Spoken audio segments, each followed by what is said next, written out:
नमस्कार बच्चों, कैसे हैं आप सभी। उम्मीद है बहुत अच्छे से होंगे। मूर्खाय उपदेशम व्यर्थम भवति। बच्चों, इस पाठ का अर्थ लिखना है और प्रश्न और अभ्यास लिखना है। तो आज की ये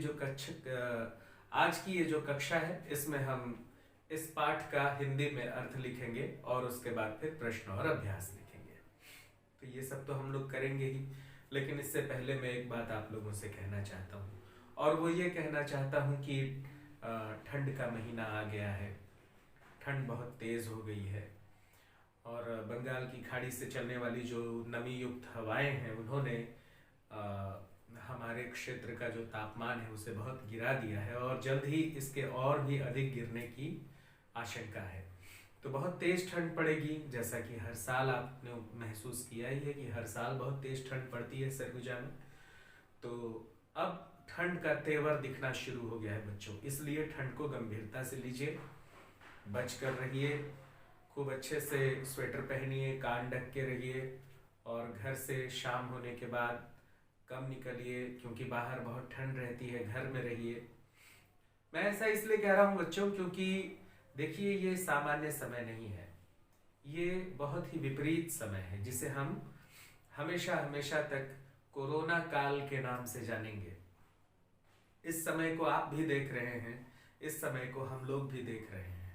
हमेशा ये समय याद किया जाएगा कि कैसे मानव जीवन ने इस विपरीत परिस्थिति से स्वयं को निकाला था। तो ये जो ठंड है बच्चों, यह सामान्य ठंड नहीं है, यह इसी कोरोना काल की ठंड है और इसमें हमें बचना है। सर्दी से बचना है, खांसी से बचना है, बुखार से बचना है ना। तो अपने आप को बचा के रखिए, ठंड से बचिए, मम्मी पापा का कहना मानिए, जल्दी अंदर आइए, स्वेटर पहनिए, कान ढकिए, है ना। तो इन स्वास्थ्यगत जो चीज़ें हैं, ये जो स्वास्थ्यगत बातें हैं, इन्हें आप ज़रूर ध्यान रखिए और पालन करिए इनका, तो सब कुछ अच्छा होगा। अब चलिए हम अपनी कक्षा की ओर कक्षा में आगे चलते हैं। मूर्खाय उपदेशम व्यर्थम भवति, इस पाठ का हिंदी में अर्थ लिखना है। मैंने इसकी पहले से तैयारी कर ली है बच्चों। मैंने इसका एक फ्रेम बनाया हुआ है। मैं आपको इस स्क्रीन पर इस पाठ का अर्थ उपलब्ध करवा रहा हूं। आप इस पाठ के अर्थ को देखिए और इसे अपनी कॉपी में लिखिए। किसी जंगल में एक विशाल पेड़ था। उसके ऊपर बहुत सारे पक्षी घोंसले बनाकर सुख से रहते थे। जब गर्मी के बाद वर्षा ऋतु आई तो सभी लोग बहुत प्रसन्न हुए। एक दिन मूसलाधार वर्षा हुई। सभी जानवर अपने प्राण बचाने के लिए इधर उधर भागने लगे। उसी समय बारिश के पानी से भीगकर ठंड से कांपता हुआ एक बंदर पेड़ के नीचे आया। उसे इस प्रकार देखकर पक्षियों को बहुत दुख हुआ। एक पक्षी अपने घोंसले से बोला, हे वानर, तुम ठंड के कारण दुख का अनुभव कर रहे हो, तुम घर क्यों नहीं बनाते? मनुष्य की तरह तुम्हारे भी हाथ और पैर हैं। हम कमजोर भी अपने घर बनाकर सुख से रहते हैं। उस पक्षी के वचन सुनकर वह बंदर क्रोधित हो गया और सोचने लगा, यह छोटा प्राणी मुझे उपदेश देता है, यह मेरा अपमान है। और उसके बाद क्रोधित बंदर ने वृक्ष पर चढ़कर पक्षियों के घोंसलों को टुकड़े टुकड़े करके नीचे फेंक दिया। यह सत्य है, मूर्खों को उपदेश देने से उनका क्रोध शांत नहीं होता, जिस प्रकार की सर्पों को दूध पिलाने से उनका जहर ही बढ़ता है। तो बच्चों, उम्मीद है कि आप लोगों ने अर्थ लिख लिया होगा, और यदि आप अर्थ नहीं लिख पाए हैं तो वीडियो तो हमेशा आपके पास रहना है। आप इस वीडियो को पॉज कर लीजिए और पॉज करके और धीरे धीरे धीरे धीरे अपनी कॉपी में अच्छे से लिख लीजिए। खूब अच्छी राइटिंग में देखिए, आपके स्क्रीन पर बड़े बड़े अक्षरों में ये हिंदी में अर्थ मैंने भेजा है। पहले भी मैं ऐसा भेजा करता था, बीच में मैं आपको इसमें लिखवाने लगा था, लेकिन समय का अधिक कुशलता पूर्वक कैसे इस्तेमाल किया जाए, इसलिए मैंने आपको ये वीडियो, ये जो स्क्रीन पर अर्थ है, मैंने भेज दिया है। अब आइए हम सीधे प्रश्न और अभ्यास की ओर चलते हैं। प्रश्नों के उत्तर लिखते हैं। प्रश्न के उत्तर हैं, फिर रिक्त स्थानों की पूर्ति है, फिर वाक्यों को शुद्ध करना है, फिर संस्कृत पर्यायवाची, फिर उपसर्ग अलग करना है, संधि विच्छेद, फिर संस्कृत में अनुवाद भी है, और उसके बाद 8वां जो है वो बहुविकल्पीय प्रश्न है जिसका उत्तर चुन के लिखना है। इसे आपको करना है, ये आपका गृह कार्य है, 8वां प्रश्न। तो हम 1 से लेके 7 प्रश्न तक अब बनाते चलते हैं, और मैं यहाँ पर लिखूंगा, थोड़ी देर के लिए हटूंगा, आप उसे पॉज करके उतारिए, फिर आऊंगा, मिटाऊंगा और अगला प्रश्न लिखूंगा, जैसे हमेशा करता हूं। तो चलिए शुरू करते हैं प्रश्न क्रमांक 1 से।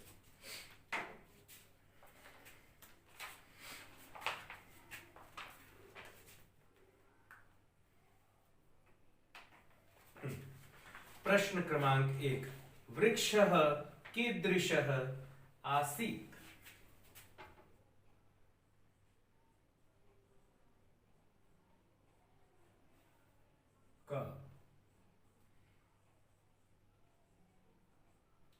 वृक्षः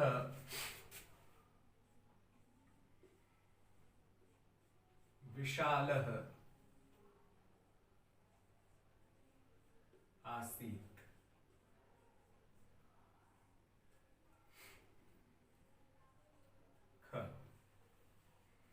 वृक्षे के वसन्ते स्म, वृक्ष पर कौन निवास करता था? वृक्षे अनेके खगाः निवसन्ति स्म, वृक्षे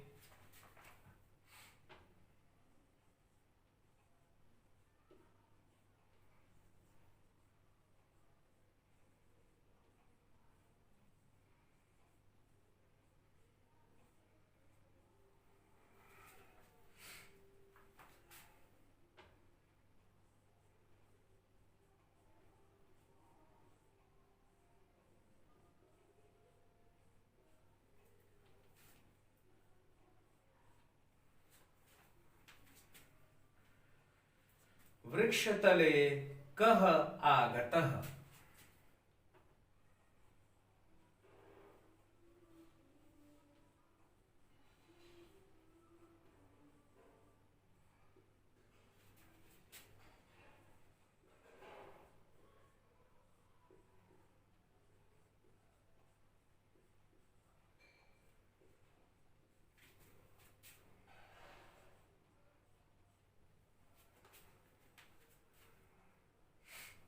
खगः वानरं किम अपृच्छत्?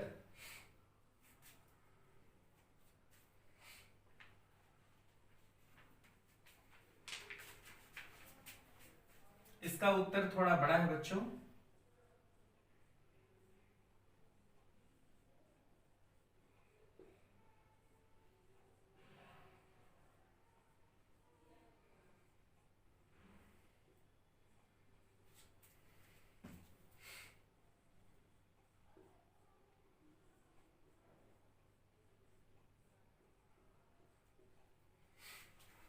भो वानरः त्वं कष्टम अनुभवसि, त्वं किमर्थं स्वगृहं न रचयसि। तो आप सिर्फ इतना लिख लीजिए यहीं तक कि भो वानरः त्वं शीतेन कष्टम अनुभवसि, त्वं किमर्थं स्वगृहं न रचयसि। तो आप यह लिख लीजिए कि त्वं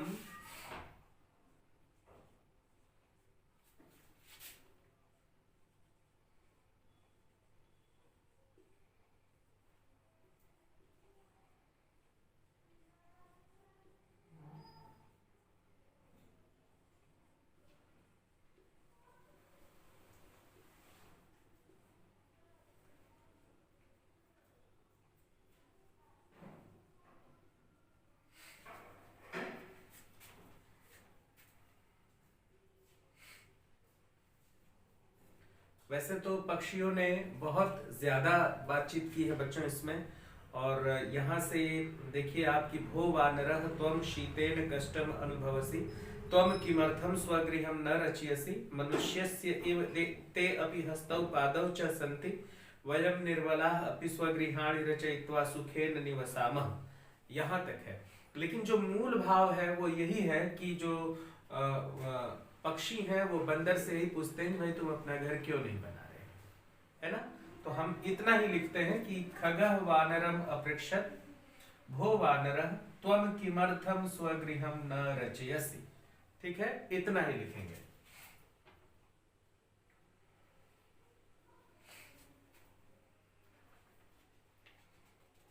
फिर अंग, कुपितः वानरः किम अकरोत्, क्रोधित वानर ने क्या किया। तो क्या किया बताइए। क्रोधित वानर जो है वृक्ष पर चढ़ा और उनके घोंसलों को तोड़कर नीचे फेंक दिया, है ना। कुपितः वानरः वृक्षम आरुह्य खगानां नीडानि खंडशः कृत्वा नीचैः अक्षिपत्। कुपितः वानरः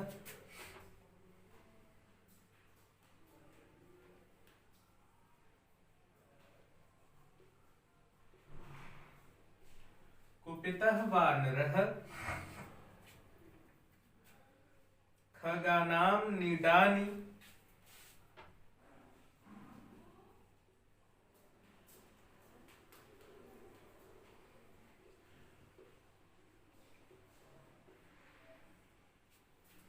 नीडानि खंडशः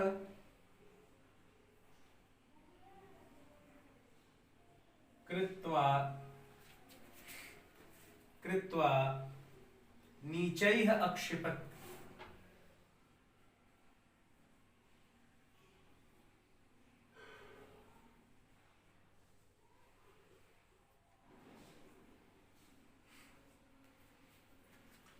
इस तरह बच्चों ये आपके 5 प्रश्न हैं। यहाँ पर 5 प्रश्नों के उत्तर मैंने आपको लिखा दिए, आप इसे उतार लीजिए।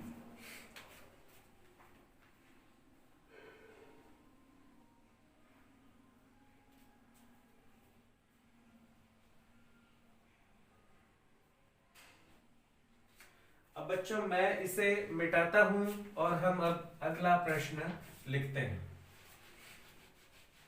यदि आप पूरा नहीं कर पाए हैं तो आप इसे पॉज कर लेंगे और पॉज करके और अच्छे से लिख लेंगे। अब चलिए अगला है रिक्त स्थानों की पूर्ति कीजिए, प्रश्न क्रमांक 2।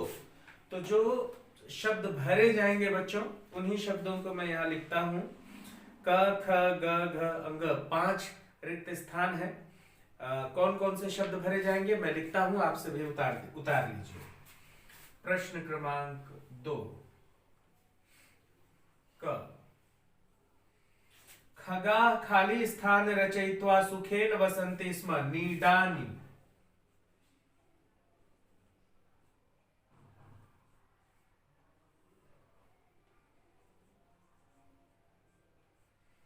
ख, एकस्मिन् दिने खाली स्थान वर्षा अभवत् धारासारः वर्षा अभवत्।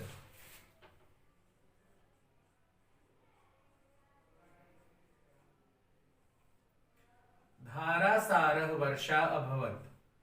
ग, ग देखिए, सर्वे पशवः स्वप्राणान् त्रातुं खाली स्थान अधावन् इतस्ततः अधावन्।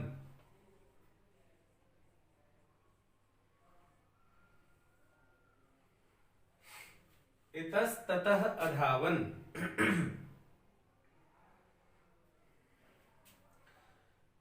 घ, त्वं शीतेन खाली स्थान अनुभवसि कष्टम अनुभवसि।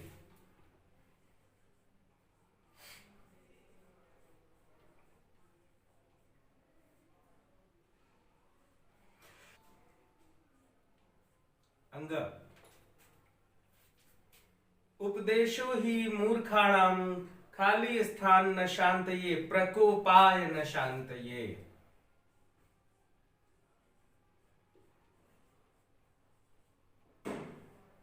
तो बच्चों आप इसे उतार लीजिए, ये 5 रिक्त स्थान है।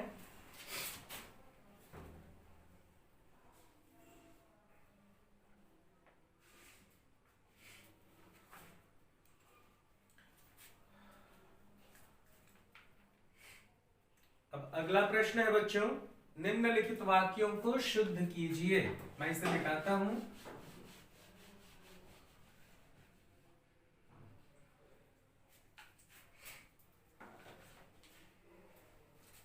प्रश्न क्रमांक 3, निम्नलिखित वाक्यों को शुद्ध कीजिए। तो वाक्यों को शुद्ध करके मैं यहां पर लिखता हूं, आप सभी उसे उतारें। वने एकह वृक्षः आसन, आसन नहीं होगा, आसीत होगा, ये होगा क। वने एकः वृक्षः आसीत् ख।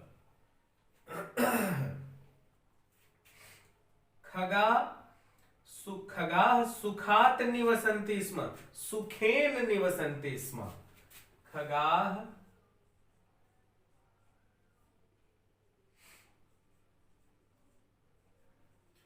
खगाः सुखेन निवसन्ति स्म। ग, ग क्या है? सर्वे जनाः अति प्रसन्नः आसन्, प्रसन्नाः आसन्, बहुवचन। सर्वे जनाः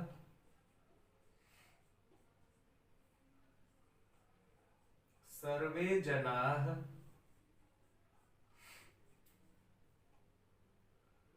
सर्वे जनाः अति प्रसन्नाः आसन्।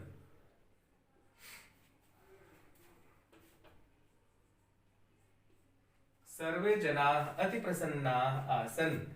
वयं गृहाणि रचयित्वा निवसन्ति, वयं गृहाणि रचयित्वा निवसामः।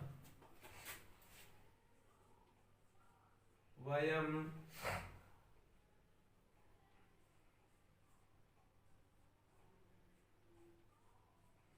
गृहाणि रचयित्वा निवसामः।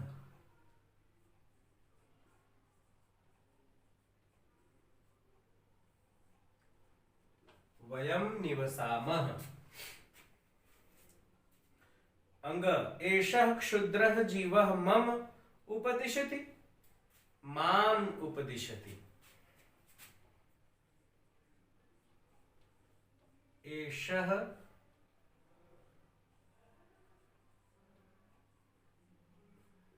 क्षुद्रः जीवः माम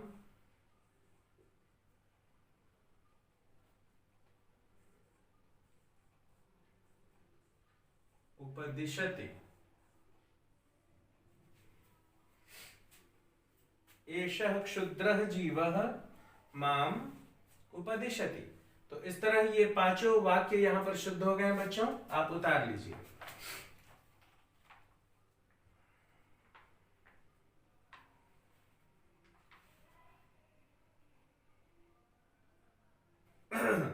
अब मैं इसे मिटाता हूं और अगला जो प्रश्न है हमारा वो है बच्चों, संस्कृत पर्याय लिखिए। शब्द दिए गए हैं, उसे संस्कृत में क्या कहते हैं, उसका संस्कृत में पर्यायवाची क्या है, ये हमें लिखना है। मैं यहां पर लिखता हूं, आप उतारें।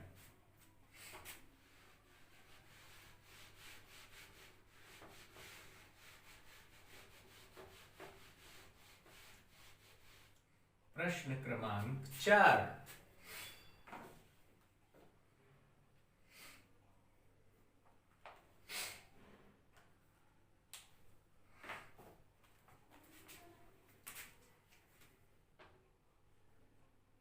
प्रश्न क्रमांक 4। तटम, पहला है तटम।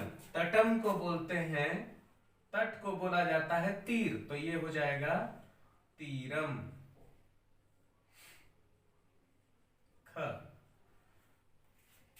अधः, अधः का मतलब होता है बच्चों नीचे, तो संस्कृत में उसका पर्यायवाची हो जाएगा नीचैः।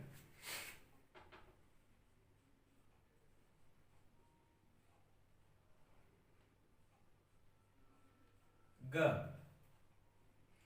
कंपमानः, कांपना, कंपितः,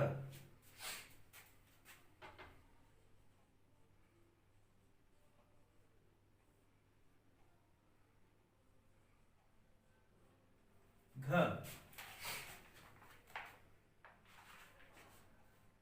कुपितः क्रोधितः,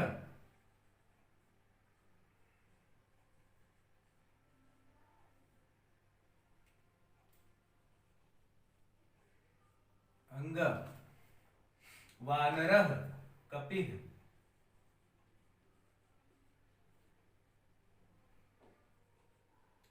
च नीचैः, पहले हम अधः नीचैः, नीचैः मतलब नीचे, और उसका जो पर्यायवाची होगा अधः, अधर, अधः, अधः। यहां पर हमने अधः, अधः का नीचैः लिखा, यहां नीचैः का अधः लिखा। ग्रीष्मः उष्णः,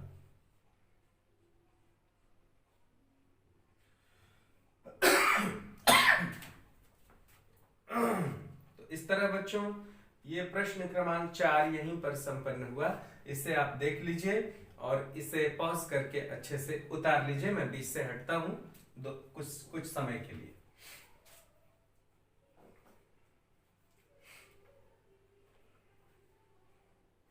ठीक है बच्चों, अब मैं इसे मिटाता हूं और हम प्रश्न क्रमांक 5 की ओर बढ़ते हैं।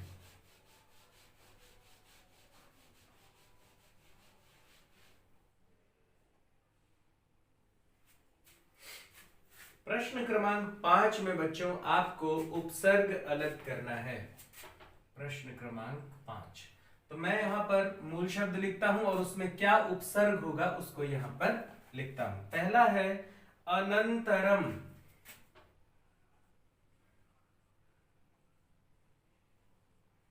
अनंतरम इस शब्द में जो उपसर्ग है वो है अन।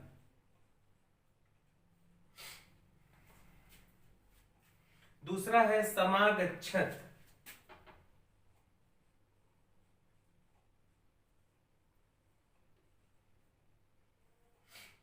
इसमें जो उपसर्ग है वो है सम।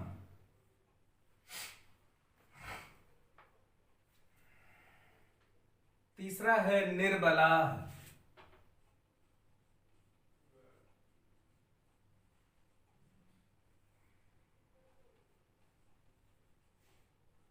निर। सब में हलंत लगा है, बिल्कुल ध्यान देंगे।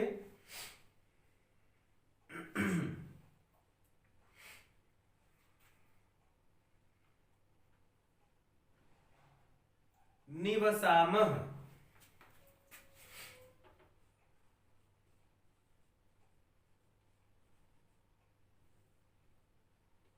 नि, छोटी ई की मात्रा नि।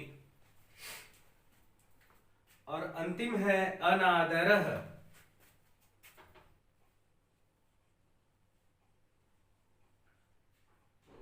इसमें उपसर्ग है अन। यहां पर आप देखिए बच्चों, समागच्छत में सम उपसर्ग है और इसके बाद एक और उपसर्ग हमें दिखाई दे रहा है, सम आ तब गच्छत होगा। तो सम भी है, आ भी है। तो इस तरह बच्चों आप इसे देखिए और इसे उतारिए।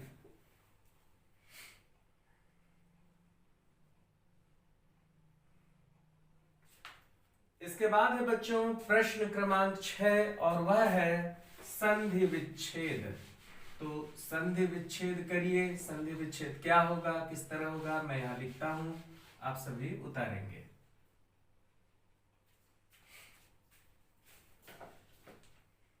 प्रश्न क्रमांक 6, तस्योपरि क, तस्य धन उपरि, तस्योपरि ख,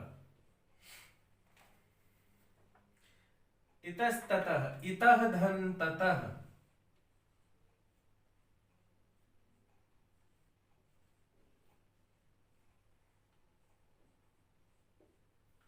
ग,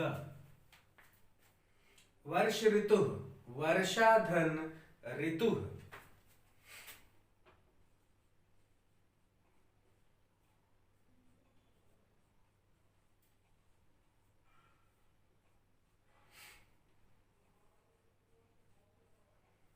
घ,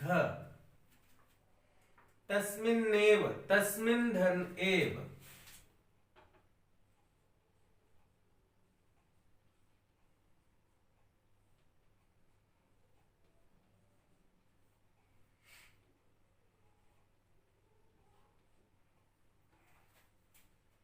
और अंतिम है सत्यमेतत्, सत्यम धन एतत्,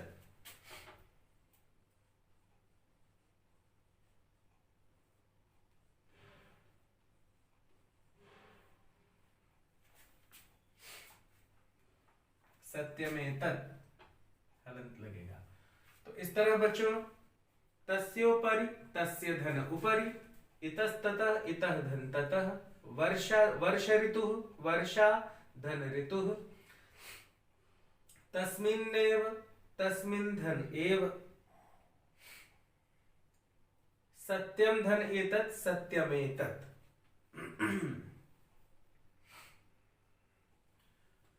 और अब हमारा जो अंतिम प्रश्न है बच्चों वो है संस्कृत में अनुवाद कीजिए। बहुत मजेदार है ये संस्कृत में अनुवाद करना, और आप चाहें तो किताब में भी इसका अनुवाद दिया हुआ है, आप वहां से भी देख सकते हैं।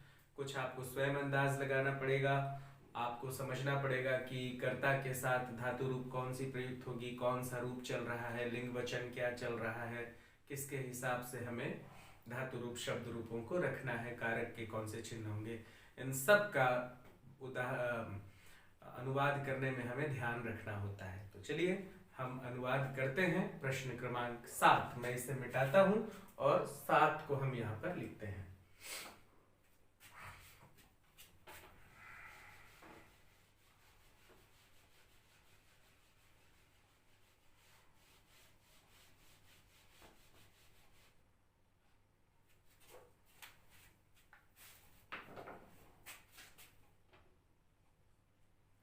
प्रश्न क्रमांक 7 पहला है सरोवर के तट पर एक विशाल वृक्ष था। क, सरोवर के तट पर एक विशाल वृक्ष था। सरोवर के, सरोवरस्य, तट पर, तटे, सरोवरस्य तटे एकः विशालः वृक्ष था, वृक्षः आसीत्। सरोवरस्य तटे एकः विशालः वृक्षः आसीत्। सरोवरस्य तटे एकः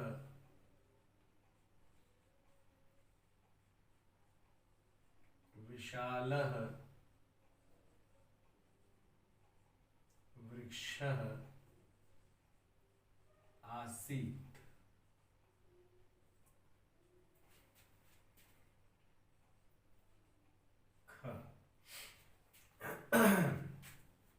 अनेक पक्षी अपने घोंसलों में रहते थे। अनेके खगाः, अनेक पक्षी अपने घोंसलों में, स्व, अपने घोंसलों में, नीडेषु, स्वनीडेषु रहते थे, निवसन्ति स्म। क्या हो जाएगा? अनेके खगाः स्वनीडेषु निवसन्ति स्म। अनेके खगाः स्वनीडेषु निवसन्ति स्म।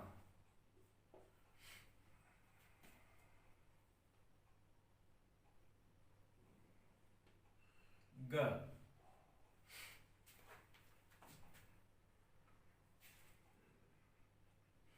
बंदर स्वभाव से दुष्ट था। वानरः स्वभाव से, स्वभावेन, वानरः स्वभावेन दुष्टः आसीत्। वानरः स्वभावेन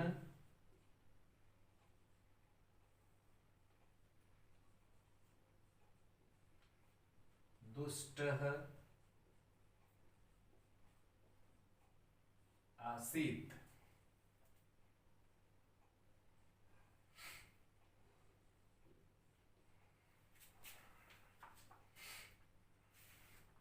जीवन में मूर्ख ही दुखी रहते हैं। जीवन में, जीवने, मूर्ख ही, मूर्खाः एव, एव मतलब ही, जीवने मूर्खाः एव दुखी रहते हैं, दुखिताः सन्ति। जीवने मूर्खाः एव दुखिताः सन्ति। जीवने मूर्खाः एव दुखिताः सन्ति। जीवने मूर्खाः एव दुखिताः संति। संति इसलिए क्योंकि मूर्खाः बहुवचन है, अनेक लोग हैं इसलिए। बाहर मूसलाधार वर्षा हो रही है। बर्हिः बाहर, धारासारः वर्षाः भवति। बर्हिः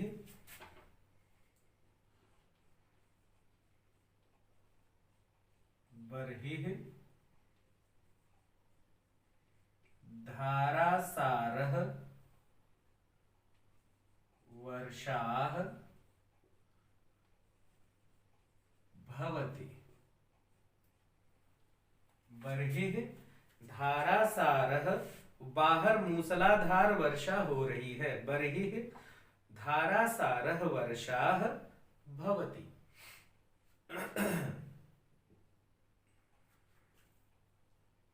च है, सर्दी से बंदर कांप रहा था। शीतेन सर्दी से, शीतेन वानरः कांप रहा था। कंपमानः आसीत्।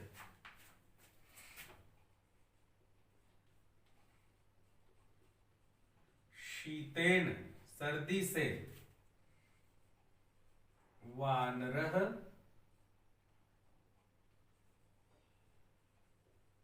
कंपमानः आसीत्। शीतेन वानरः कंपमानः आसीत्। शीत से वानर कांप रहा था। अब बच्चों 8वां जो है वो बिल्कुल आपको करना है। इसमें जैसे मैं एक बार बोल के आपको बता देता हूं और आप उसे स्वयं लिखेंगे। ग्रीष्मस्य अनंतरम आगच्छति, गर्मी के बाद आता है क्या? वर्षा ऋतु। खगाः भवन्ति, पक्षी होते हैं। बताइए क्या होते हैं? निर्बलाः। खगस्य वचनानि श्रुत्वा वानरः अभवत् कुपितः। वानरः खंडशः अकरोत् नीडानि। तो इस तरह से आप स्वयं भी इन बहुविकल्पीय प्रश्नों में से सही उत्तर मिलाएंगे। मैंने आपसे बता दिया है, ये वीडियो में रहेगा, है ना, यहां से भी आप सुन सकते हैं। तो इस तरह बच्चों ये पाठ यहीं पर समाप्त होता है। उम्मीद है आपका यह पाठ पूरा हो जाएगा। आप खूब अच्छे से इस वीडियो से पाठ का अर्थ लिखेंगे और पाठ का प्रश्नोत्तर लिखेंगे, अच्छी कॉपी बनाएंगे। अगली कक्षा में जो हम अगला पाठ पढ़ चुके हैं उसका अर्थ और उसके प्रश्नोत्तर के साथ मैं फिर आपके सामने उपस्थित होऊंगा। तब तक के लिए अनुमति दीजिए। नमस्कार।